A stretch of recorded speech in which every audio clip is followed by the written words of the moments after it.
బంగాళాఖాతంలో కొనసాగుతున్న పెంగల్ తుఫాన్ అలజడి.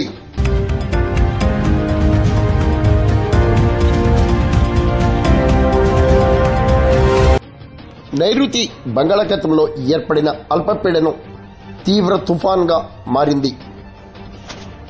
ఇప్పటికే ఈ తుఫాన్కు పెంగల్ తుఫాన్గా నామకరణం చేశారు.